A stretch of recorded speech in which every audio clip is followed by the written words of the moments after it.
It is my distinct pleasure to introduce this morning's speaker, President Tyler Hildebrand. Many of you will know Tyler from his clear and well-argued views on the nature of laws. He is, for example, the author of the Cambridge element on laws of nature. He was also a co-presenter 2 years ago in an SMS summer school on natural laws. Many of you will also know Tyler from his contributions to the profession. He's an executive editor for the Canadian Journal of Philosophy.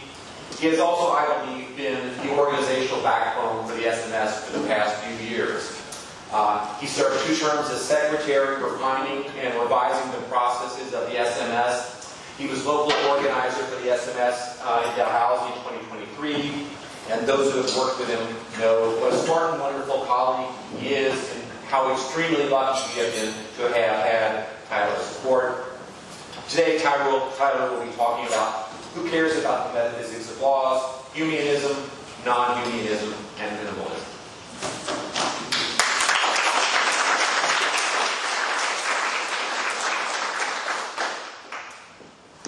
Thank you, Ken, for the very kind and generous introduction. Can everybody hear me okay with the mic?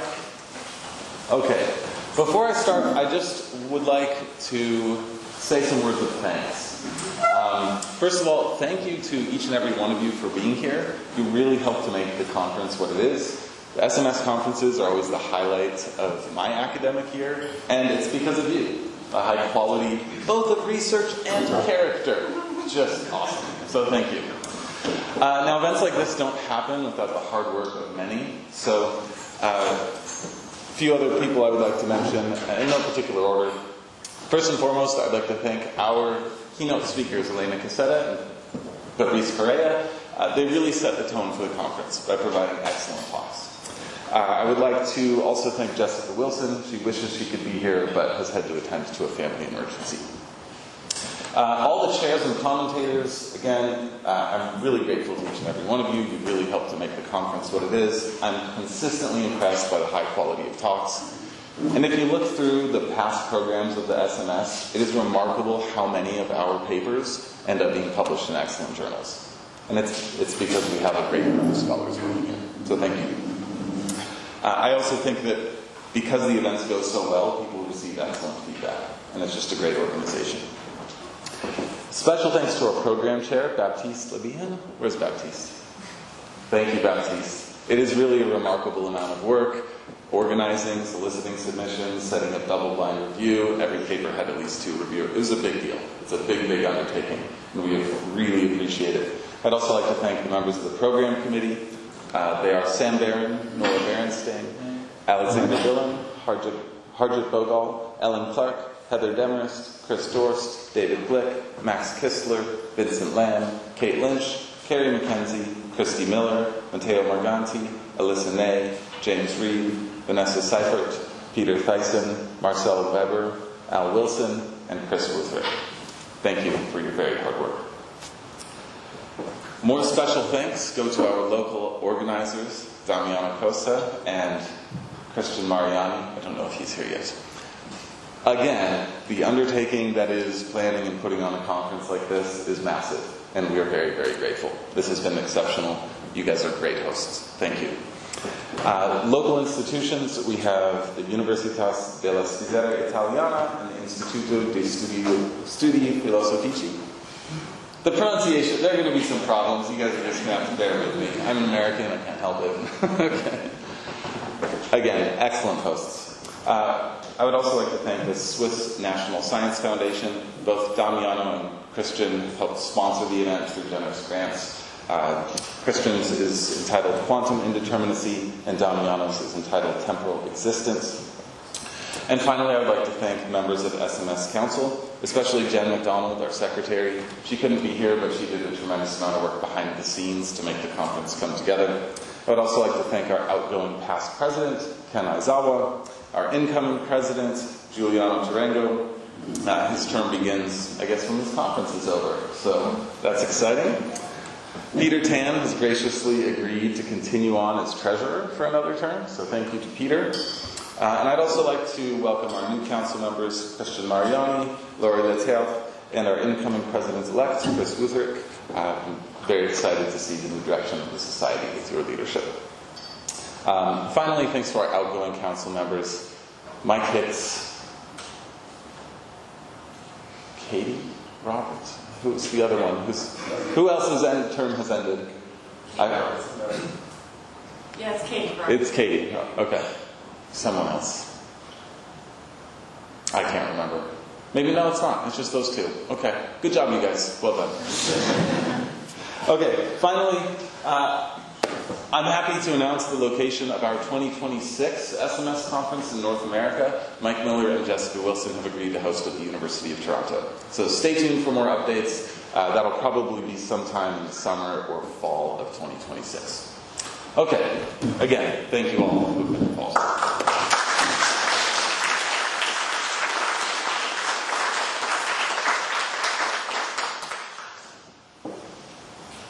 All right. I'll start today by talking a little bit about laws of nature and distinguishing between scientific and metaphysical questions we can ask about laws. So one of the first things you might notice when you look around the natural world is that it's full of regularities. Bread nourishes, water quenches thirst, and the objects are trapped into the earth, and so on and so forth. These ones are really obvious. Other regularities, or patterns, are not so obvious at all, and they take a tremendous amount of work to discover. These include things like Schrodinger's equation and Einstein's field equations. What's interesting, though, is that these less obvious ones tend to be much more resilient, much more stable. Indeed, they seem so special that we take them to be necessary in some sense, and we call them laws of nature, or associate them with laws, at least. Now, there are two different kinds of questions we can ask about laws. Scientists are primarily interested in the question, which laws are there? So, for example, scientists are interested in whether we should accept classical or quantum mechanics, what type of theory of gravity we should accept, what the values of various physical constants happen to be. In contrast, philosophers are often interested in a more abstract metaphysical question. What is the nature of laws? So they want to know what kind of thing a law is. What makes some regularities or patterns law-like, and as opposed to being accidental. Or more broadly, they might even want to know why nature contains these regularities in the first place. Why are we so lucky to live in this sort of world rather than one that's just sort of buzzing chaos? Now, to help clarify this distinction, I invite you to consider a thought experiment. So suppose that the physicists and the computer scientists at your university have collaborated to produce a video game called Virtual Physicists. And the idea is that you explore a virtual environment and you try to figure out what laws are. That is, you try to write down the correct equations. So you win the game when your equations match the ones that are actually running the simulation in your code. Sounds fun, doesn't it? Okay, what type of question are you asking when you play the game? Scientific or metaphysical? Scientific, right? Now notice, the way I described this case, at least one metaphysical question is very easily answered. It's contained right there in the case itself. The regularities you observed are imposed on the virtual environment by the code. So there's a clear difference between these two types of questions. Now I want to say a little bit more about the metaphysical question to clarify what's going on, because there's potentially a lot of different ways this could go. Now one thing that's interesting is that philosophers tend not to disagree about the science, or at least they don't have to. They can agree about which laws there are. Rather, their disagreement concerns the relationship or the order of explanation between laws and the regularities that we call laws. So, at its most basic level, we can draw a distinction between humanism and non-humanism as follows. Humians believe that regularities are prior to the laws, whereas non-Humeans think exactly the opposite. So the laws, or at least some kind of necessity, comes first, and that imposes structure on the world. That's what explains and makes sense of the regularities. In a bit more detail, humanism holds that the world is like a grand mosaic whose tiles could have been arranged any which way. Statements of laws are merely descriptions of the most significant regularities that happen to occur.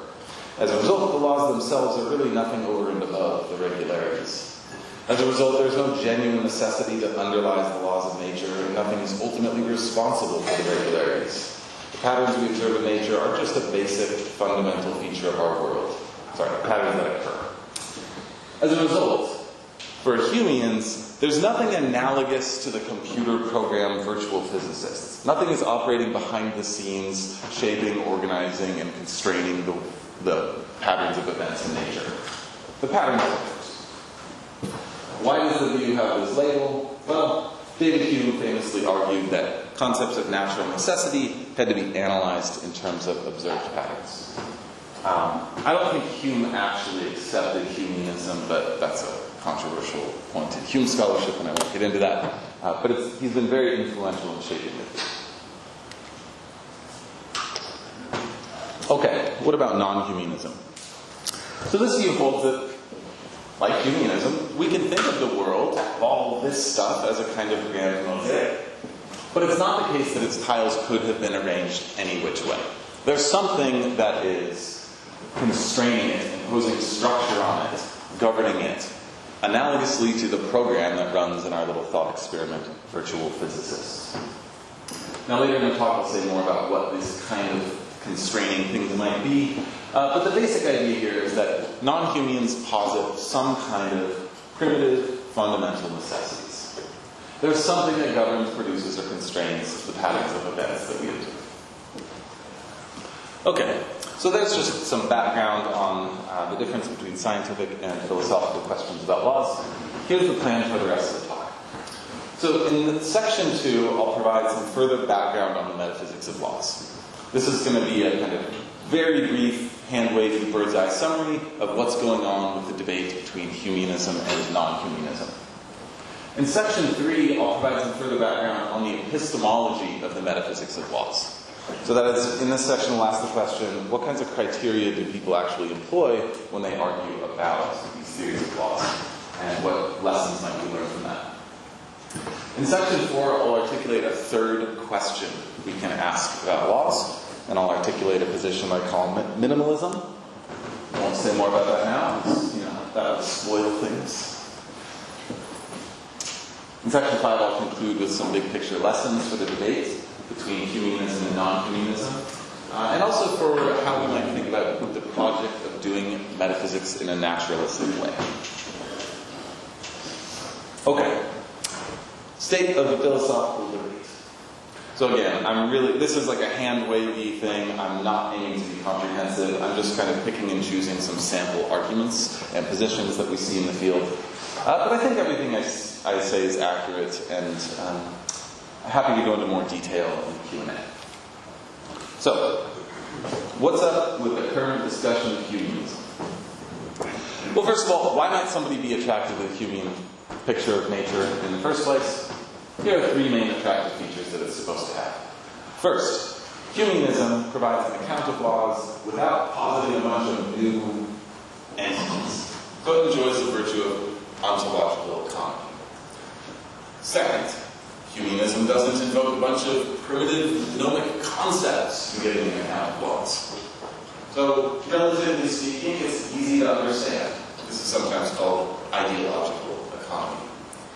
And finally, one of the things we want metaphysical theories of laws to do is to clarify how it is we're supposed to draw the distinction between laws and accidents. And Humeanism, or at least some of its leading versions, seem to do a pretty good job of this. So they're pretty good at classifying things. The literature is called extensional adequacy.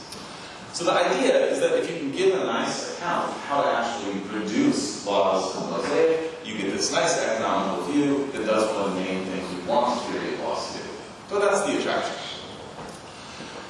What does a reduction of laws to the mosaic actually look like in practice? Well, today almost all versions invoke some version of this following schema. I'm going to call it a schema because there are many different ways of fleshing out the details.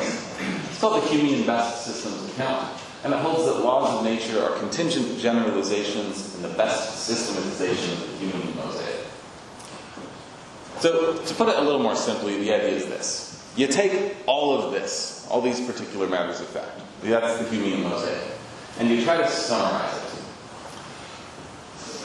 Laws are the statements of general form in the very best summary that you can come up with.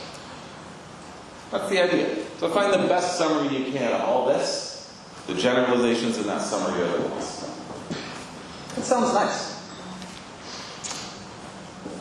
However, it turns out not to be easy to answer the question, what makes the best system best? There are a couple of reasons for this. One reason is that there are options for which theoretical virtues we employ when making judgments about the best system. Do we rely on simplicity, strength, something else? Secondly, we have to assign weights to these virtues. We have to know how to balance them, how they trade off with one another. Again, there are options for doing this.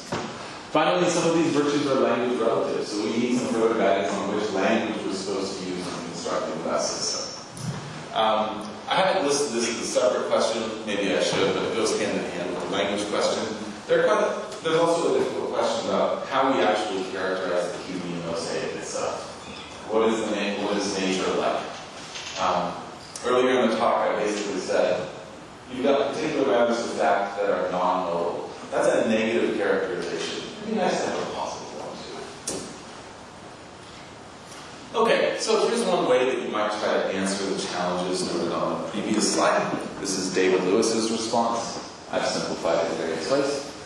Lewis says, the best system should be complete, so it should entail all truths, while being as simple as possible. And it has to be stated in a language whose predicates refer only to perfectly natural properties. Now, a lot of Humeans don't really like this, or are not very happy with it, because in distinguishing between natural and non-natural properties, Lewis is making a metaphysically robust claim about the nature of the world. So arguably, this threatens some of the simplicity or the economy that the theory is supposed to enjoy.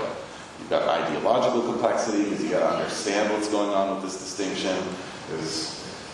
I think you probably need to add some things to your ontology to make sense of it as well. So it's like, well, if we go this route, we get further away from the ideal that Humeanism was supposed to achieve.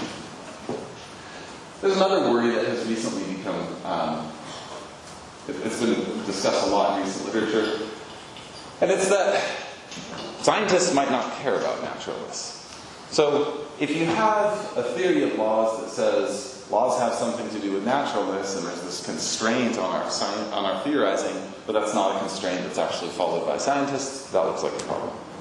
I actually don't think this is a good worry. I think there are ways around it. But these have inspired a lot of Humeans to go another route. So some Humeans will say, all right, here's a good way of responding to those challenges that were mentioned a few minutes ago, a few slides ago. We'll say that the best system for a group is the one that is best suited to produce useful predictions and explanations, given the goals, interests, abilities, and limitations of that group. Now notice, there's no mention of naturalness here, so it doesn't look like we've added that particular sort of primitive into our theory, so that's nice. It also seems like this is going to align nicely with scientific practice, because whatever scientists do are going to be shaped by their goals, interests, and limitations, and that gets baked into the analysis of lawhood itself, and so that seems like we can guarantee then that there's not a disconnect between science and metaphysics. But there are some potential downsides. One, it embraces an element of subjectivism about laws, and you might think, well, that doesn't seem like kind of feature that laws should have. Another is that it introduces new primitives. So, for example, we're now talking about goals and interests, abilities and limitations. Those may not be metaphysically benign. For example, I worry that in the same way that you might think naturalness is metaphysically weighty, some of these things also have weighty ontological commitments. Okay, so where does this all leave us? Well, I think there's still room for developing viable versions of Humeanism. We've seen some challenges, we've seen some ways in which Humeans try to respond, but there's room for further development. Okay, in addition, there are a few other problems I just want to mention quickly. One is that, although the best systems account does a pretty good job of distinguishing between laws and accidents, some philosophers worry that it doesn't do a perfect job. So here's a very simple putative counterexample to Humean best systems accounts. It seems like we can imagine two worlds that share the same mosaic, but have different laws. So for example, we could have a world where there's a single particle moving with constant trajectory, and Newton's laws hold. We could have a qualitatively identical world with a simpler law. All objects retain their state of motion. Intuitively, it seems like these are both genuine possibilities. Humeanism has a hard time accounting for that. What many Humeans do is they just bite the bullet and say, yeah, I agree, maybe it seems like these are genuine possibilities, but my view implies that they aren't, so I'm just going to reject the intuition instead of my theory. One of the reasons that this is interesting is that one style of response to many arguments in the field is going to have this general form. When presented with an argument, a metaphysician can shift the debate into a debate about what the criteria for a good theory ought to look like. In addition, there are what are sometimes known as intentional problems for humanism. I borrowed this term from David Armstrong. The basic idea is that even if you have an extensionally adequate Humean theory, Humean laws might not have the right properties. The Humean laws might not have all the features we think that laws should have. So, for example, we ordinarily think that laws support counterfactuals, explain regularities, support or somehow justify induction, or allow us to distinguish the good from the bad inductive inferences. Humeans struggle to interpret these kinds of features at face value. And the simple reason, but bluntly, is that a law that merely describes seems incapable of providing that kind of support. So here's a quick illustration. If I had thrown my phone at the ground at the beginning of the talk, it would have broken. I didn't, but it would have. I'm going to brag, but I've got a pretty good arm. Okay? Why do we think it would have broken? Well, we imagine a world just like ours in which I do throw my phone at the beginning of the talk. We take the laws of our world and use those to determine what happens next. Namely, the phone hits the ground. It's concrete. It's made out of glass, and then it's going to break. Okay. Now, how well does this story fit with our two theories? Well, for non-humanism, it makes sense that we would hold the laws fixed, because they're more fundamental than the regularities. They guide the course of events in nature. So, of course, the more similar world to ours is going to be the one in which the objects follow the same laws. Laws are fundamental. We keep the fundamental things the same. Humeans will and do claim that we need to hold the laws fixed when evaluating counterfactuals, but they can't explain why we do this. They just have arbitrarily stipulated. So to bring out the weirdness of what's going on here, they say, look, what matters when comparing two worlds for the purpose of evaluating counterfactuals is that you have the same laws, even though laws are not fundamental. So the non-fundamental things matter more than the fundamental things. And that's kind of strange. So it seems like an arbitrary statement. Okay, so here then are some tentative conclusions. There's room for further development of good Humean theories so that we can actually see what the best reduction of laws to the mosaic looks like. Humean laws don't align perfectly with our ordinary concept of law. And so for this reason, I think it's at least worth examining alternatives. But it may turn out at the end of the day that Humeanism is still the best. We got to like alternatives. So let's see what's going on with the literature in non-humanism. So here again is the rough definition of humanism. Remember, the basic idea is that for humans, you have some basic primitive form of necessity that governs constraints. So here are three narrow versions of this view to illustrate. So historically, a very influential view, which was accepted by probably all early modern, not all, most early modern philosophers up until Hume, was that God was responsible for the laws. So God literally imposed structure on nature.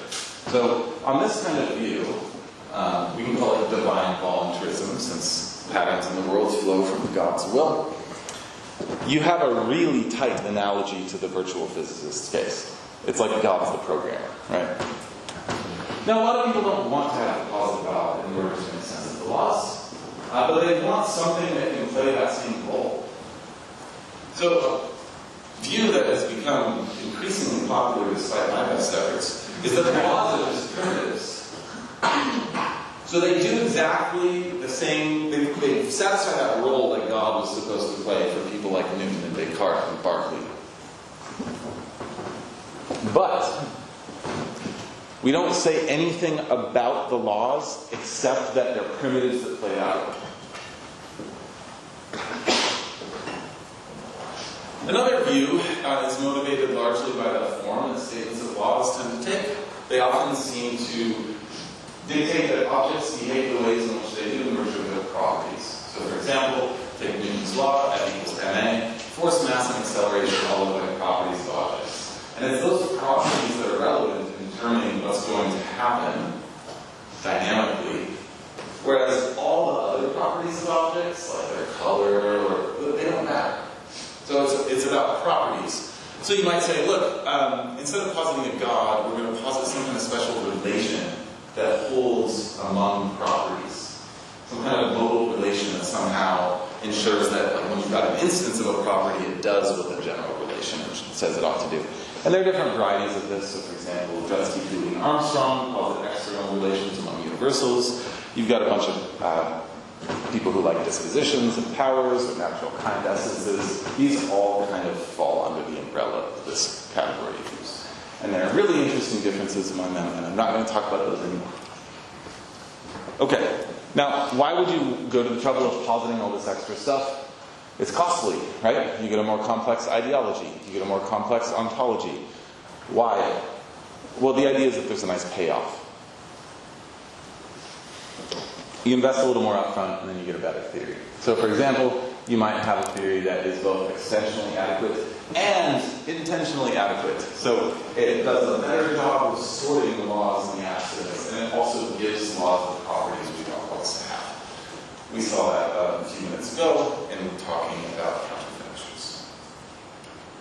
But there are problems. There are worries that people have about non-humanism.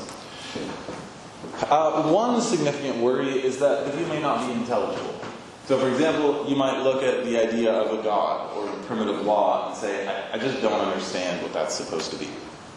Or you might think that there's some difficulty in taking some of the theoretical posits of an entity and then actually inferring anything about the world on the basis of those posits. That's what's sometimes called an inference problem. My view is that these two problems ultimately collapse into one, but I won't talk about that today. I just wanted to flag that this is an influential worry. Like, if you don't understand the view, it's probably not going to be viable for you. Okay, there's another worry. I said that non-humanism was extensionally adequate. That's probably too hasty. There are some versions of non-humanism that struggle to make sense of different types of statements of laws. So, for example, on some of those property-based views I mentioned earlier, it's a little questionable whether they can really account for functional laws, conservation laws. I think maybe there are ways around this, but certainly some of the earlier naive statements of these views really struggle with this sort of thing. You could also imagine that, like, say you were a divine voluntarist, so you say, oh, well, I think, God is responsible for the regularities. So this would be no problem, because I can just say, like, for any regularity we might discover, for any statement of law we might come up with, God could just declare, let nature be like that. But we can also imagine God saying things like, let this glass of water be wine, or let nature be thus and so down to every last detail. And the necessity behind all of those statements feels the same. So it seems like there's still a lot of extra work to do to distinguish between laws and accidents. You might worry that non-human laws don't actually have the right features. So, for example, I said that non-humans can explain why regularities occur. But some people worry that in positing these new primitives, we just push the explanatory problem back a level. I'll say more about that in just a moment. And you might also worry that if we're going to posit these things, as nice as they might sound, we don't have access to them epistemically. It's not like I can go point at a law and say, look, that's what I'm talking about. It's this very abstract theoretical sort of thing. And so you might wonder how it is that we can justify belief in such entities, even if they have some of the theoretical advantages non-humans claim. Now, these latter two problems are importantly connected, so I'll quickly say something about that. So, a toy example. Suppose that you and I are playing poker, and that I deal myself a sequence of 5 consecutive straight flushes. This is the best hand in poker, but it's really rare. Like it happens 1 out of 30,000 hands in the most popular variety of the game. So to do that 5 times in a row seems unlikely. So naturally you're going to consider some hypotheses. You might think the cards are dealt from fairly shuffled decks, or you might think that I manipulated the decks. Now, which do you prefer? I think reasonable people will prefer the cheating hypothesis. I mean, prior to playing the game, you might think, look, someone of Tyler's character would not cheat. But, I mean, it's more plausible that he would cheat than that he would have received this sequence of hands by chance. So, sorry, Tyler. Right? Seems like a very reasonable way to do things.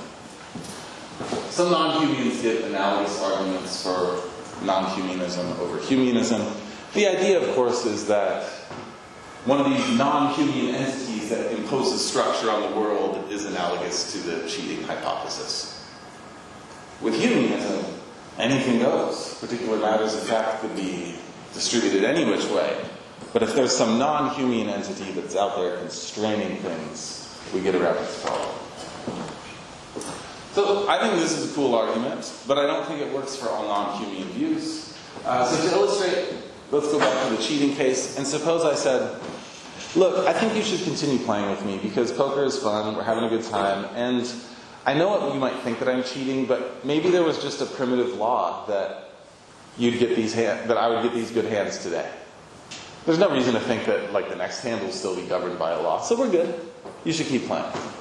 Or suppose I said something like, maybe there's a sort of ornery demon out there who he wanted to just teach you a lesson because you're too sympathetic to humanism. So that's why Tyler got all the good hands.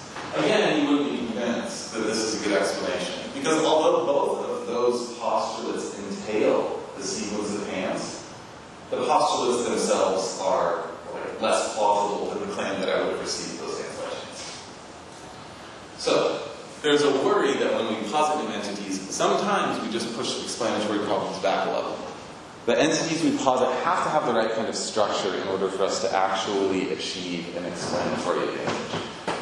We don't merely want to posit something that entails what we've observed. We want it to entail what we've observed in like a really theoretically elegant way.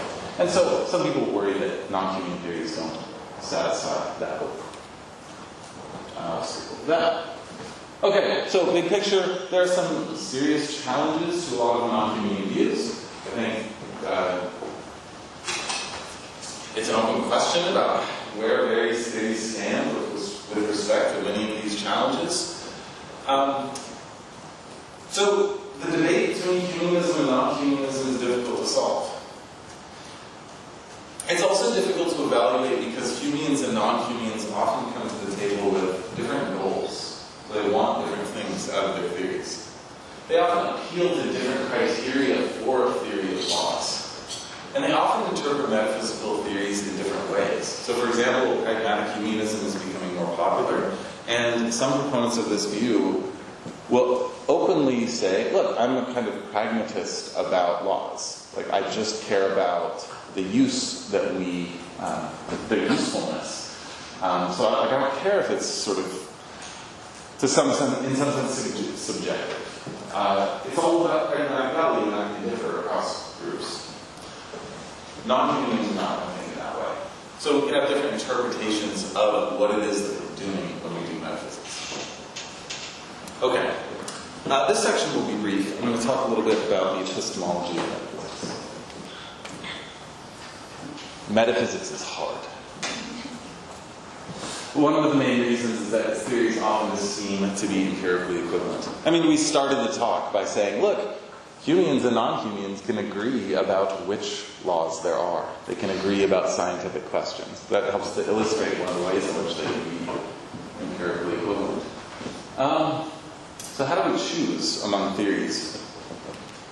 Well, we do whatever you do when you have a situation like this. You got to appeal to some non-empirical criteria. So here's a very general statement of method to explain why, although that might sound like a big claim, I think it's actually pretty uncontroversial. So, inspired by Quine, you might say, look, metaphysics, what is it? Well, here's how you do metaphysics. You try to determine which theoretical beliefs best fit within your overall web of beliefs. The web should be informed by experience, but it can't be wholly determined by it. And the best theory is whichever one best balances the theoretical virtues that you happen to accept. Now, I've made this statement intentionally very vague and very general, because I want it to be compatible with just about any way of practicing metaphysics that you might like. It's probably not compatible with ontology, but that's fine. That doesn't count as metaphysics. Thought that one would be better received. Okay, so for example, so we've got some theoretical virtues. This statement doesn't say whether they're truth conducive or merely pragmatic. Although I'm using a web metaphor, there's nothing about this statement that requires coherentism about justification instead of foundationalism. There's nothing that requires empiricism, right, as opposed to rationalism. It also allows different conceptions of what it is that we're doing when we do metaphysics. So maybe we're just trying to clarify extant beliefs or commitments. Maybe we're trying to justify beliefs on the basis of explanatory inferences. All of these different ways of conceiving of the project of metaphysics are compatible with this. But on all of them, metaphysical theories are not merely trivial consequences of our observations. There's some kind of non-empirical ingredients that have to enter the picture for us to do metaphysics in the first place. And that's because you can't just look around at patterns and say, here are all my criteria for theory choice. It doesn't work like that. So we've seen some illustrations of this in the Humean non-Humean debate. So for example, we talked about theoretical virtues. Well, which ones do we care about, and how should we weight them? Humeans often put a lot of stock on ontological autonomy. Non-Humeans often put a lot of stock on intentional criteria. Humeans and non-Humeans will often disagree about how important these various criteria are. I think there are some Humeans in this room. Mike, maybe. I think he and I agree about a lot of arguments in the field, but we just have very different views about which criteria matter and how much they matter.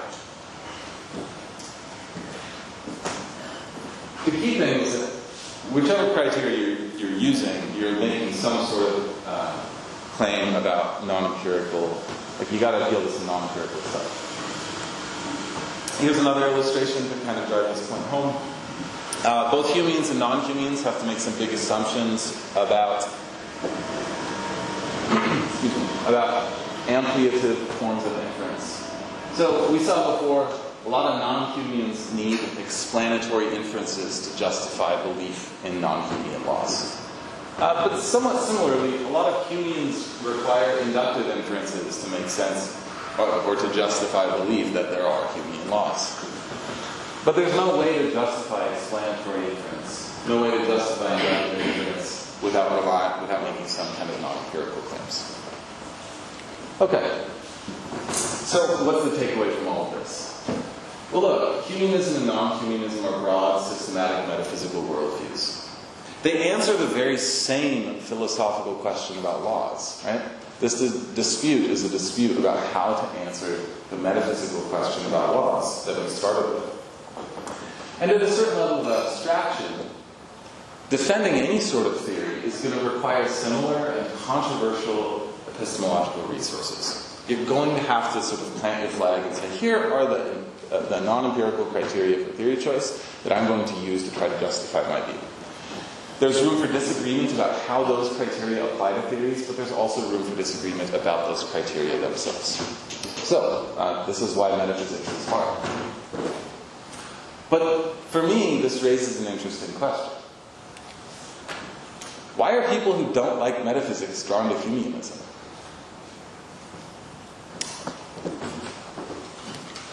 Okay. Second, methodological questions about this.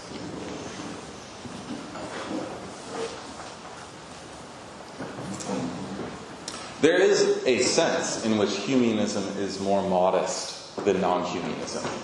But that sense relies on these controversial metaphysical sorts of views. If you're wary of metaphysics and you really care about modesty, there's a position you could take that is even more modest than Humeanism. Here's an initial sketch of the very general view.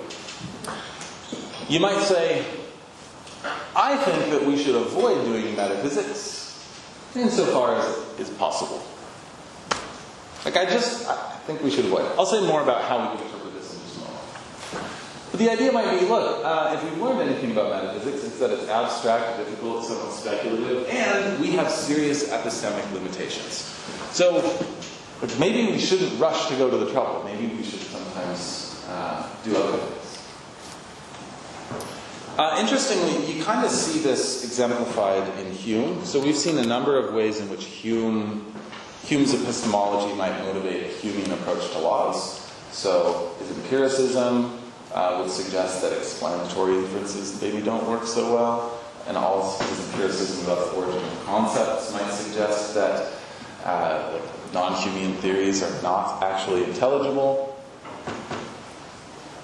But that's not actually how he starts the inquiry. That comes later. That's part of his big picture theoretical project. He starts in section 1 by saying, hey, there are some troubling trends in philosophy, and one of them is that people are just too quick to do metaphysics, and I just don't like that. And so a lot of people might share that sentiment even if they disagree with Hume's specific empiricist theses. So the starting point for the view I'm calling minimalism is that maybe we should just be wary of metaphysics. Now, what does it mean? Like, what does it mean to say that we should avoid metaphysics, insofar as it's possible to do so? That's what interpretation. So here are 4 different ways of interpreting it. You might just say, look, I just prefer to avoid it. It's hard, it's confusing, it's not for me. Somebody else can do that. I'm just not going to take a stand. Second, you might say, look, given the state of things, some questions can't be answered yet. So it's silly to try, silly to bother. That's not to say they can't be answered in principle, but we're just not yet able to answer them. Third, you might have a stronger view that some metaphysical questions are actually, that they cannot be answered. It's just not possible. Maybe this is due to conceptual deficiencies that we have in framing the questions in the first place. Maybe it's due to our epistemic limitations. We might find certain questions perfectly intelligible, but we just lack the means to do the right kind of theorizing. So whereas the second one might result in a kind of temporary agnosticism, the third one might be a more permanent, resolved form of agnosticism, but both would still be versions of minimalism. And fourth, you might say, look, even if metaphysical questions are intelligible, they might just not be worth asking. Like maybe we could take these smart people who are bothering with metaphysics and get them to do something more valuable with their time. That's a view I sometimes encounter at the PSA. Okay. Big question then. I didn't say that minimalism says no metaphysics at all. I said you should avoid metaphysics insofar as is possible. So, why? Well, it might not be possible to completely avoid metaphysics. We got to speak some language. The mere act of trying to describe the world in terms of a language might incur some metaphysical commitments, and these might turn out to matter. Relatedly, well, when we say that it should be avoided insofar as is possible, that raises the question, which theoretical projects are actually essential? Which are the metaphysical projects that demand some sort of response? Here's one idea. You might say, look, inductive inferences are important in the sciences, and we like the sciences, and so we want to be able to distinguish between good inductive methods and bad ones. But doing that might incur some metaphysical commitments. Inductive inferences are sensitive to the predicates we choose. They require some assumption of the effect that nature is uniform. These claims might incur some sort of metaphysical commitments. And as a minimalist, you might want to at least clarify what those are so that you don't end up doing too much metaphysics. Sometimes doing metaphysics might be the antidote that prevents you from having to do all the metaphysics. So minimalists might have to do some metaphysics after all. This is a sort of general consequence of thinking about metaphysics in this very broad theoretical sense, where it's look, there's no sharp dividing line between metaphysical questions and other sorts. There are lots of interesting connections among them. Okay, I'll say just a little bit more about trusting principles of induction. To me, this seems like a good example of the sort of thing that might be essential, or viewed as essential for most of the people in this room. us think science is pretty cool, and science seems to rely on induction. Induction matters in both science and everyday life, and we should all affirm this. We should do this regardless of what we think about the humanism, non-humanism debate. But that means that a minimalist could say, all right, so I might be committed to some theses about induction. Fine. But since both Humeans and non-Humeans affirm this claim about the importance of induction, I don't necessarily need to go on to answer further questions like, why are there regularities in the first place? Which comes first, the regularities or the laws? I can just set those aside and direct my efforts elsewhere. So I might need to embrace the uniformity of nature and maybe something else. Those are essential, while remaining agnostic about humanism, non-humanism debate. Okay. Now, this raises a question. We began by asking two general questions about laws of nature. We had our scientific question and our metaphysical question. As a minimalist, you might still think that you need to say something about laws.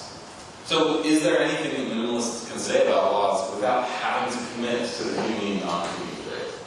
I think when you look at the philosophical literature on laws, there are maybe quite a few people who actually don't want to do metaphysics, but they feel compelled to take a stand on this debate before writing a paper that answers some other question about laws. Probably because referees tell them, I can't tell whether you're a Humean or a non-Humean. How are we supposed to understand your view if we don't start with that? So, what could you say about laws that is interesting without taking a stand on this debate?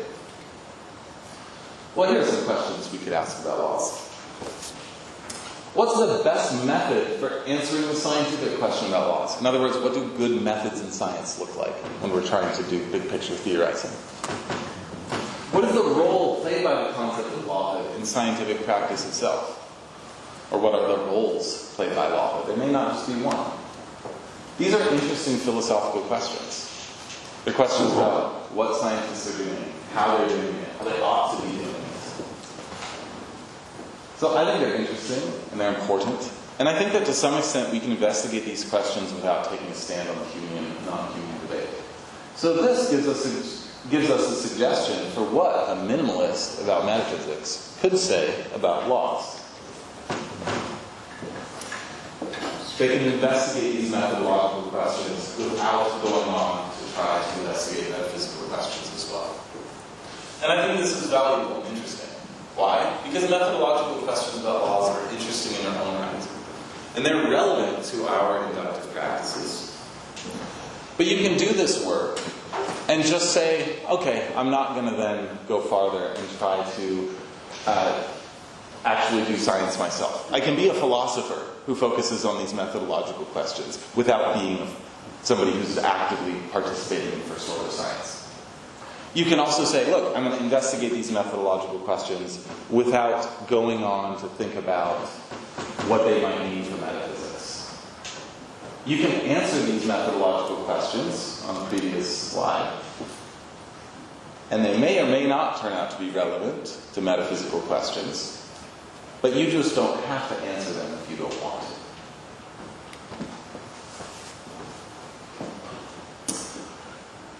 A few other remarks on methodological questions. Some philosophers are interested in exploring, critiquing, and even revising our understanding of what good scientific practice looks like. And that might have something to do with metaphysics, but maybe it doesn't. And so, focusing on methodological questions aligns well with this kind of project, and that means that minimalism does too. It's also interesting to note that these methodological questions should sound familiar.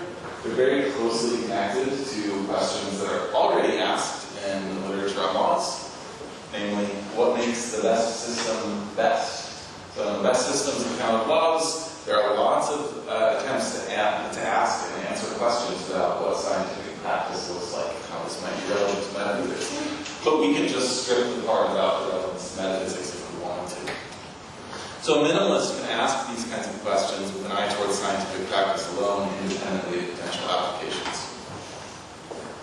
Now, although I've been trying to say, look, it's possible to be a minimalist and still say something interesting about laws, it may turn out that when we get good answers to these methodological questions, that is relevant to the metaphysics of laws. So this brings us to some general lessons. Okay. Methodological questions may be relevant to metaphysical questions, but if we want to use answers to methodological questions to do metaphysics, we need to be careful. Because the methodological questions are not easily answered. Like if we're investigating scientific practice, it's really messy. And the big theme of my talk to this point has been that metaphysics is really messy too. And the epistemology of metaphysics is hard. So, what we have to do in order to take methodological questions and use them in metaphysics is bridge the gap between method and metaphysics. And that's difficult. So, you might say, all right, well, there's some arguments in the field. What should we think about these? They seem to try to do this. A lot of pragmatic Humeans explicitly claim that their position fits with scientific practice better than theories. So they'll say things like, look, our methods for discovering laws are partially constitutive of laws on our account, so we get this really great alignment. But we have to be careful because non-Humeans might disagree about how methods work. They might agree that we want to say something about how scientific practices concerning laws get accommodated, but they might just do it in a very different way than Humeans do. We have to have some sort of extra step that moves from method to metaphysics. And that's a really difficult project in metaphysics. So there's room for non-Humeans to try to satisfy these criteria. Now, some other features of pragmatic Humeanism are worth mentioning. Many proponents often say explicitly that they don't like metaphysics or want to avoid it as much as possible. Their attempts to answer the question, what makes the best system best, are motivated by a careful examination of real-world scientific practice. And they embrace a degree of subjectivism about lawhood. And all of this sounds like the sort of things one would say and do if you were primarily interested in methodological questions about laws. So one suggestion might be that a lot of people working in the field might actually be content to do a little bit less metaphysics and just focus on the methodological questions. I think some people under the pragmatic Humean umbrella might be happier and more content as minimalists than as Humeans. You might wonder whether scientific practice supports non-humanism. So for example, I asked you to consider two worlds earlier where we had the same mosaic but different laws. The way I framed it there was that this is just a conceivable or an intuitively possible set of worlds. Some people think that there's a better version of that argument that says, in scientific practice, scientists are willing to consider models of different theories that agree on all particular matters of fact. And so then they say, look, the Humeans are not merely doing something unintuitive by failing to classify these two things as possibilities, they're actually violating scientific practice. But again, there's a big, difficult extra step we have to take between this methodological claim about what scientists do or should do and what that actually implies for metaphysics. And so there's room for Humeans to say, look, I have to say something about why scientific practice works the way that it does, but I don't have to use the very same metaphysical criteria that non-Humeans are using to motivate their theories. So moving forward, I think methodological questions are interesting in their own right. I think they may turn out to be very relevant for metaphysics, and that's really good news for us, because given how hard metaphysics is, we should rely on all the resources that we can. I also think that we have to be very careful and responsible to attend to what we're doing epistemologically when we appeal to scientific practice to actually do metaphysics. So we have to be really careful about how we build bridges. And finally, not everybody has to engage in this work. If somebody just wants to focus on the method, that's great. People like us can use their results and then go on to do the metaphysics. So, for those sorts of people, minimalism might be the view that fits best for them. So why does minimalism matter? Well, because methodological questions are interesting, because exploring them helps us to build better bridges, and because I think that it better captures many philosophical insights and tendencies that might otherwise lead someone towards humanism.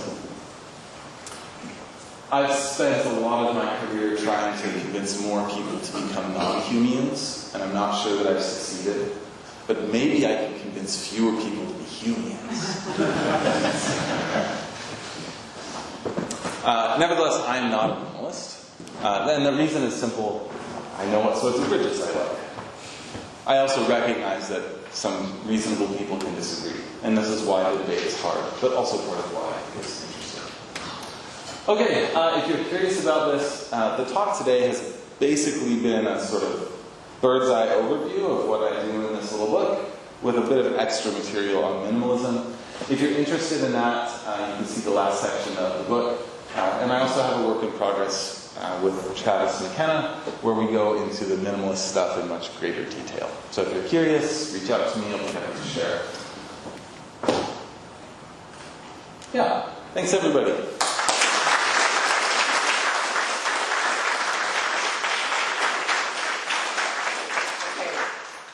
Remember your number, because I won't. Question 1, 2, 3, 4, 5, 6, 7. Great. There's the mic. There's the mic. Oh wow, this feels important. Yeah, great. So thanks. I like the magic trick that you did, where you try to say, hey, why should humans who don't want to do metaphysics try to be humans at all?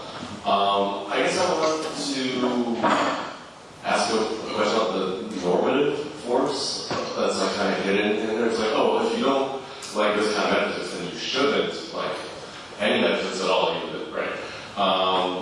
So it seems to me like maybe we could be more permissive about the kinds of things that people who don't like different amounts or kinds of metaphysics are allowed to do or like. So I'm thinking of, like in the literature on realism, where recently stances have gotten really popular, right? Where it's just, hey, look, like when you have a particular stance, an empiricist stance, there's lots of ways to catch out the kinds of things that you're committed to as an empiricist, and there's no rational guarantee, there's no rational obligation that the only way to be an empiricist about, say, laws or whatever, would be to say, here's the only amount of metaphysics that I'm allowed to have. Seems like if we sort of take a bird's eye view and adopt a sort of stance theoretic approach to the debate on laws, maybe, it seems like the normative force of this movie you want to make might go away a little, and I just want to ask why not understand what's going on here as sort of, hey, there's just a broad stance, and empiricist stance or broadly anti-metaphysical stance, but like within that there's lots of stuff that's still rationally permissible or available. Good question. So I think that you could approach all this stuff by saying, like, I'm just taking a stance. Now, for a certain kind of stance empiricist like von Frossen, that stance is going to involve not doing any metaphysics. And I think he actually, he makes good on that. He doesn't like either humanism or non-humanism. You could also be a slightly different, but that's not his version of the empiricist stance is not the only version of an empiricist stance you could have. There could also be a very different kind of stance, Anand Sarkar has suggested that you might take a metaphysical stance, where you could basically say, look, I like metaphysics, and here are the methods I'm going to use. So I think that both of these can kind of fit into the general epistemology of metaphysics that I've suggested, where you say, look, a stance empiricist like von Frossen could just qualify as a minimalist.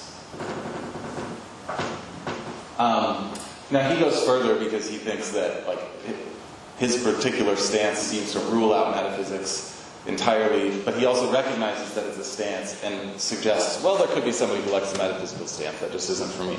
But so I think that stance empiricists really ought to be, they should embrace minimalism. Yeah, so I hope that it falls under that umbrella. Yeah, thank you.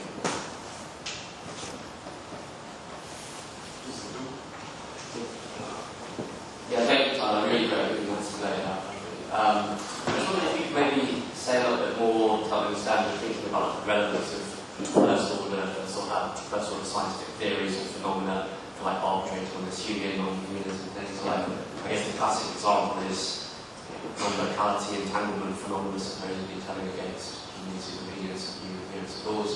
And then more recently, you've got this interesting paper, this crystals paper about it being no measurement problem for Humeans. And I've had a lot of fun talking to like philosophers of physics who like claim to be like anti-metaphysics and not willing to get into this debate, but then also claiming to be Humean. So your comment about like being anti-metaphysics, linking up being Humean is I think right to an extent. But then when I push these people on the stage and say, look, your Humeanism actually seems to lead you to have to say there is no measurement problem if you follow through these sorts of arguments. And they're like, no, of course there's a measurement problem, because that's like part of my identity as a physics. It needed to be a measurement problem. This is the first order scientific phenomenon that I'm really interested in. And so then actually then led towards anti-Humeanism to rescue the fact that there is a measurement problem. So in general, what do you think about the prospects of like taking these particular scientific phenomena and using those to like guide where we land as Humeans and non-humans? So I love the idea of drawing on science and putting it to use in metaphysics.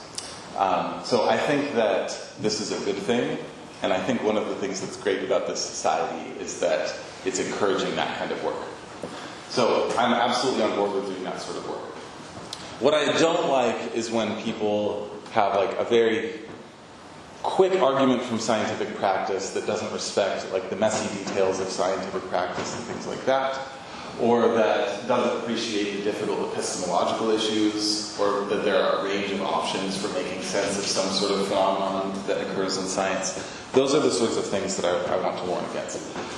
Now, I also think that a lot of people who don't like metaphysics don't realize how deep our metaphysical commitments are, just in virtue of ordinary things. And so this phenomenon of, I'm talking to a philosopher of physics who claims not to like metaphysics, but they very quickly end up like doing something that looks a lot like metaphysics. I think that happens a lot because there is no sharp divide between metaphysical questions and other kinds of questions. When I began with the talk by saying, hey, here are these two types of questions, there are differences between them, but it's not like it's easy to sharply divide them. So, to the extent that we're all committed, that we all have metaphysical commitments, I think the door is open for us to do good metaphysics of science that draws on both scientific practice and our best scientific theories, and reflects on how metaphysics might be relevant to some of the pressing problems that interest scientists. So, I welcome all that sort of work. I just think that some people don't have to do that if they don't want to. They can focus on method alone if that's what interests them. So, I know it's not like a full answer, and I haven't gone into the details, but...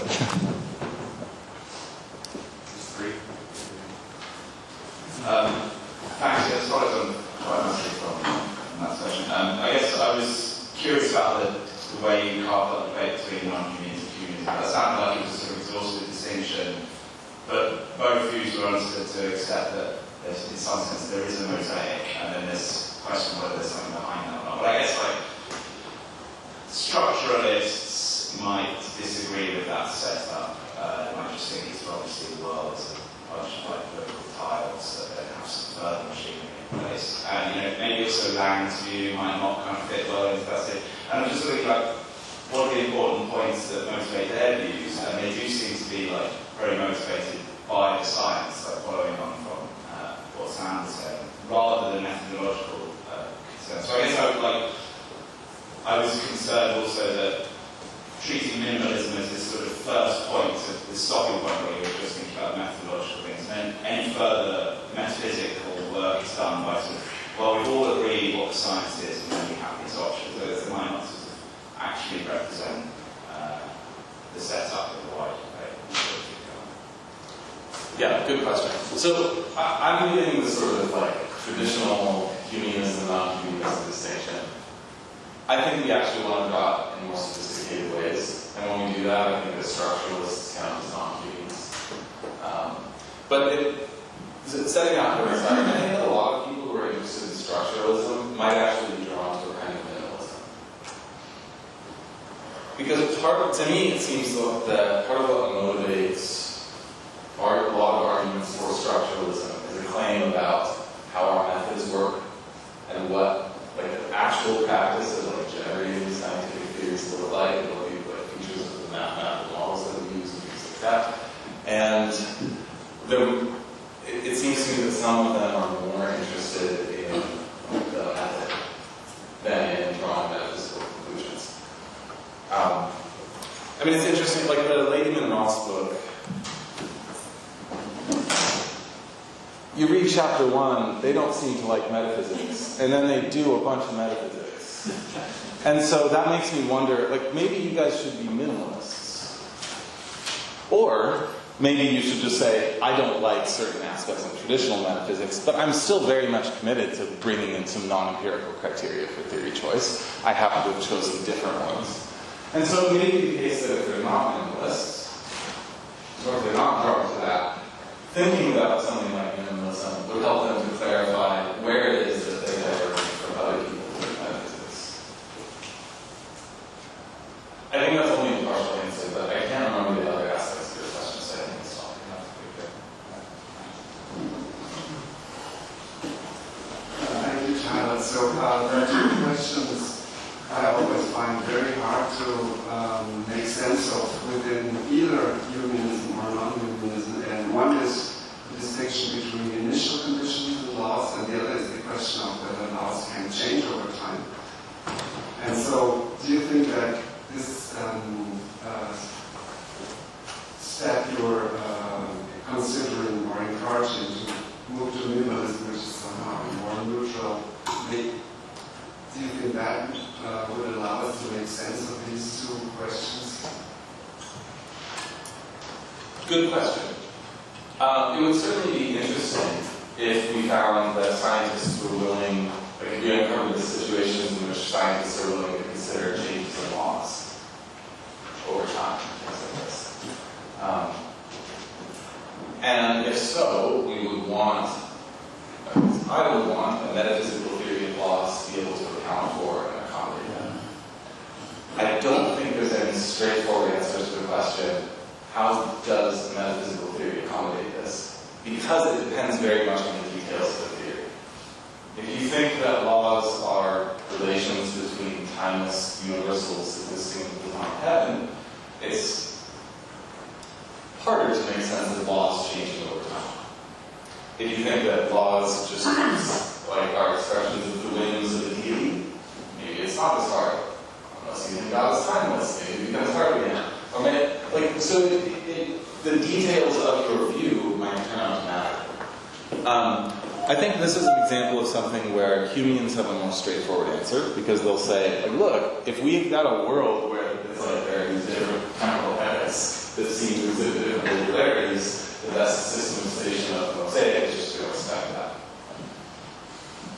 Of course, if you can do that for non-Humean, there may be certain versions of non-Humeanism that can accommodate that. Like a primitive laws person will say, oh, well, you just have these different laws for different atoms. Or, you know, the divine law person will say, oh, maybe God changed his mind. You know?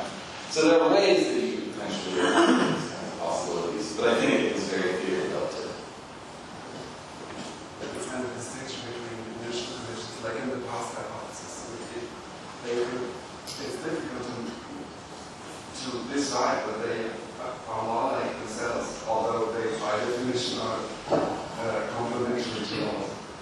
Right, they're weird. They're not like that animal. Like, it's kind of strange, their stats. Again, I think that it's going to be a theory relative sort of thing. So, I think, you know, Humeans have a story to tell about it. I think divine law interests have a simple story to tell about it. I think the universals do have a slightly harder time. Like, they might have to posit some sort of closure condition. I don't know. But there are different potential options. It's just, we gotta look at the details of the theories, I think. Who's 5? I'm 5. Actually, considerably older than 5. So, I really enjoyed the talk. I wonder how the kind of methodological minimalism you're talking about relates to another group of philosophers who are also suspicious of metaphysical commitments. And I'm thinking of like minimal anti-Humeans, like the constraint views, that people are into recently. And I have a kind of similar worry about some of those views, at least as they're expressed in some of the papers, to the one you have about some Humean and pragmatic Humean views. I like doing metaphysics myself to some degree. So then I read these papers and I'm like, they seem to be presenting a metaphysical view, but they are quietist about a lot of the questions that I normally associate with a metaphysical view, yet they make substantive claims like, humanism is false. So I think, come on now. So I was wondering if you think that those are, similarly views that should be focusing more on methodology, or if they're, if you're happy to count them as in your big tent of anti-humanism. Good question. So I think that Jim Woodward is maybe an example of somebody who is very interested in the modal structure, or the structure of natural modalities. But I think that he might be more naturally drawn to something like minimalism than non-humanism. Although he presents himself as attacking humanism a lot. As for the constraint type of views that you see from people like Chen, Adam, and Misham, I am puzzled too, because it seems to me that it's one thing to say that laws constrain. That's non-humanism in general, roughly speaking. It's another thing to say that laws constrain, and there's nothing else to say about them. They are primitives. And so I find it kind of puzzling that these people who kind of don't want to do a ton of metaphysics make that further claim. Just say that laws constrain. So, well, what exactly is it in virtue of which they constrain? I'll let the metaphysicians sort that out. I'm more interested in this role specifically. So maybe I'm committed to non-humanism, but why would I put myself to it? That's a silly extra move that I don't need to make. So to them, they might be a kind of minimalist who says, it's actually essential to answer the humanism, non-humanism question, but we don't have to go, I'm not interested in going deeper than that. I hope that's all. Yeah.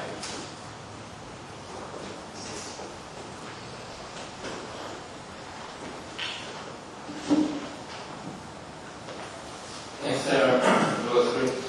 I was going to ask also the relation between your minimalism and the interventionist approach to causation. You also feel a bit like a minimalist approach to causation. I think there is some room for different interpretations of what's happening, where you might say, well, I'm an interventionist and I want to stop here, full stop. But you might also say, well, if I want to be sure I stop here, but I want to speculate a bit further, I've got a more fine-grained theory of causation. And yes, so my first question was, do you think that it could be kind of could be a broader package of views that can be minimalist to allows causation and does many different things as a general approach? And I thought the question. Thanks, Dr. This is a very interesting question. I think that one thing that's kind of interesting about minimalism is that depending on which projects you deem to be essential, you might be a minimalist about some questions in metaphysics, but not others. I think it's pretty natural to take laws, properties, causation, and sort of lump them all together. So for example, for myself, I think it's really important to be able to say something about how we distinguish between good and bad and negative inferences. And I think that requires us to say something about natural properties and either laws or causation. I think we have to do some of this. Not everybody agrees with me, but I think that's essential. So for me, I would want to kind of put these together as a sort of package. Now, I think it's probably possible that doing so, depending on the kinds of criteria you accept, might lead you either towards a sort of non-Humean picture of how this all works or a more Humean one. I think it's really going to depend on what kinds of criteria for theory choice you're going to accept. But I do like the idea that, different people might decide, they might come to different stopping points where they say, all right, here are the projects that I actually think are essential. So I have to do some metaphysics, kind of focus on this stuff and not this other stuff. It might turn out that, like some people might think, look, I don't actually think we need to say much about loss, but I do want to talk about causation. It's just so central to certain everyday things. So I'm going to say some things about the metaphysics of causation. Maybe I make a commitment to reductionism or non-reductionism, but I'll still remain agnostic about the loss. I think that's a possibility. Thanks. And number 7.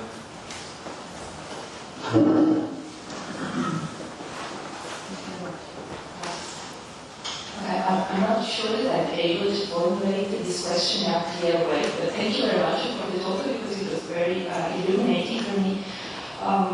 So, point is, you have metaphysics, right? Science, and then you didn't speak about philosophy of science, right? So, my question is twofold in a way. On one hand, when you think of the neo-Parmenian method, this says metaphysical theorizing consists of determining which theoretical benefit within our web of beliefs, right? Then that web of beliefs is the beliefs are the beliefs in a certain community. So a community that make reference to science in a way. Because for instance, if you're a denialist or you believe in the theory of or an extremely religious person, then your web of belief is different. So in that case, you are allowing the idea that metaphysics can also can be metaphysics of science, or metaphysics of religion, or metaphysics of whatever vision of the world you have somehow. So this is the first part of the question. The second part of the question is, when you speak of the methodological questions, now again, methodological questions are normally the field of traditional philosophy of science, right? Philosophy of science work on methodological questions. So do you think there is a way to distinguish neatly those methodological questions that have to do with metaphysics and those methodological questions that involve philosophy of science? And so which is the relation between the same philosophy of science that was the general framework? I don't know if it makes sense, my question. Yeah, I think it does. So, I like this question. So the first thing to say is that when I described the method of metaphysics, I didn't want to make a big picture assumption about what the correct background view is. So I didn't want to assume something like naturalism or theism or what have you. Because I think that people can do metaphysics in different ways and from different backgrounds. And I want to be able to capture that. But I do think that some webs of belief are much better and much better justified than others. So although people with false background beliefs can do metaphysics in line with the Quinian sort of method, I absolutely agree that some are better than others, and we shouldn't just say like, oh, anything goes. I don't want to say that. Now, with philosophy of science and methodological questions, I agree that there are a lot of philosophers of science who have been interested in these questions and have been doing good work on them. One of the reasons why I'm in co-authored work exploring minimalism in more detail with Charles McKenna is that he has a much stronger background in traditional philosophy of science than I do, because I think that kind of perspective is really important for actually investigating these questions properly. So, one of my hopes is that when people see, like by naming minimalism and describing it as a view, as a position one could have towards different questions we could ask about laws or other topics in the metaphysics of science, we can get philosophers of science and metaphysicians to talk more to one another and to view their work as complementary instead of as being in competition or somehow opposed. If that makes sense? So that's... Thank you very much. Yeah, thank you. Very good question.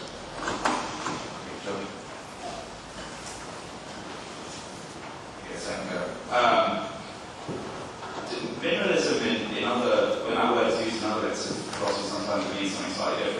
like a minimalism about truth or something like that kind of tends to mean truth just is this minimal thing. Like we can't say any more, and you shouldn't think there is anything more to say. But minimalism about laws is, you find it is a sort of well, at least we should be able to do this project, and I understand if you feel like we're not ready to go any further. And I guess I'm just wondering, like, especially in the discussion about interventionism and structuralism, and whether some of them might just be minimalist or better, self-identify as minimalist. It's a bit like the interventionists, like Woodward, kind of really does seem to want to say, like, you shouldn't try and do anything more. Like, really, this is the best you can say about causation. Whereas, like, I don't know, maybe the structuralists think you can go further into the metaphysical weeds. And I just guess I wonder, like, do you think that there is that sort of more hardline minimalist view around? Also, maybe Travis has that more hardline view from the British Finance Project. And is that something you kind of thought about and entertained on? Yeah, good. So, minimalism about truth usually refers to people who say, well, I want to say something about truth, but I don't want to do metaphysics. And that was kind of what actually encouraged me to sort of pick the label.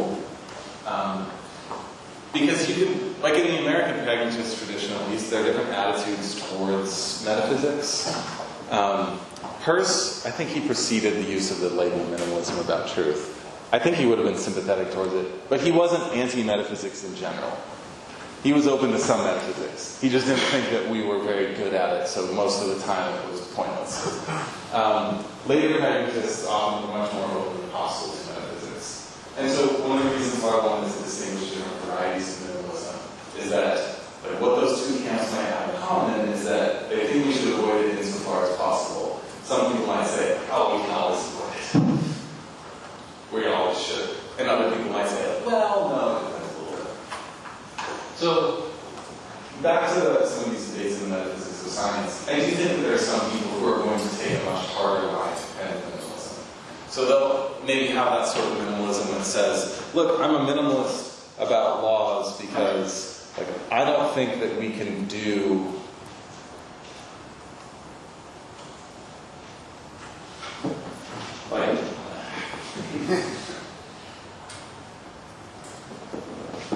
I don't think we can do this work that you guys are trying to do. But other people might be more modest and just say, it's not my thing. I'm not interested in that sort of work. So I think that with some of these debates about structuralism, I think that some of the people are actually doing their own brand of metaphysics. Others might actually just be saying, look, I'm not doing metaphysics. I'm just articulating some of these guiding principles that are operating in the practice of science. Like, what do physicists care about according to the structuralists? Structure. That's a claim about scientific practice. Beyond that, I'm not saying more. Is there more to say? Maybe. So maybe I just don't want to do the metaphysics. But other people will say, no, there actually isn't more to say. There's some conceptual deficiency in the metaphysical question. So I think that there are, this way of classifying different views allows us options for metaphysics. Is there a possible fifth position that's, would you say minimalism is a metaphysical view? That's kind of how I think about minimalism about truth, but some conceptual deficiency is just what's your view about laws? What's your metaphysical view about laws? I'm a minimalist, and that's just something about my metaphysics. Yeah, so the way that I'm thinking about it, that wouldn't be a reasonable answer to the question. There would be a way to reflect it. Like, somebody says, oh, what do you want for dinner? Here are your options. So, I prefer to eat.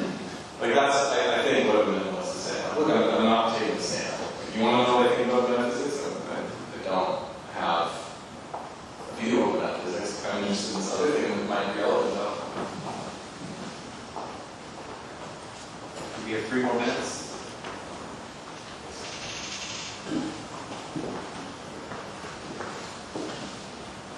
Thank you for your talk. I have a question about the application of minimalism. Because the position to investigate methodological questions like science is a pure squish in the sense that everyone wants to do that. Everyone wants to be mindful of scientific practice. But I think there is still got some concern how we can have a minimalist view that doesn't somehow predates on other metaphysical or at least stuff that are not purely methodological. Because we might follow scientific practice, we must take account of the fact that, well, scientific practice is not a unified body.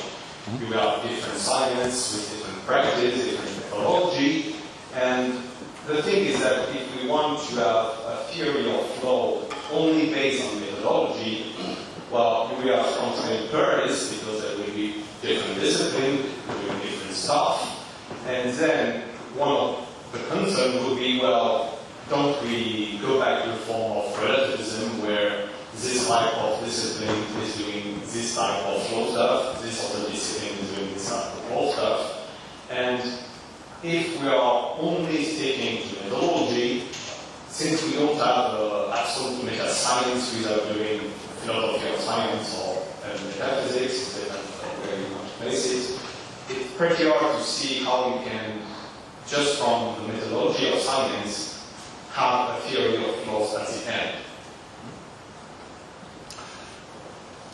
Okay, good. So I think this last thing can be helpful verification. So I don't think that we should base our metaphysics of laws only on the methodology of science. I don't think there are many people who want to say that. I think maybe the people who would want to say that actually should be minimalists, and they should just not wade into the metaphysical waters. I also think, again, it's important to realize that although my statements of method allow people to use different webs of belief and come to the table with different background presuppositions, I don't claim that anything goes and all webs of belief are on par with one another. So I think that with those two things in mind, we can prevent this sort of slide to a kind of all-out relativism or subjectivism about the metaphysics of laws. But I do take your point about how messy scientific practice is and how diverse and tricky it is and complicated. And that's one of the reasons why, generally speaking, I'm pretty wary of arguments based on scientific practice. It's popular these days because it makes it sound more naturalistic, whatever that means. But I'm suspicious because I don't know that I really follow. Anyway. Okay, I think there's time.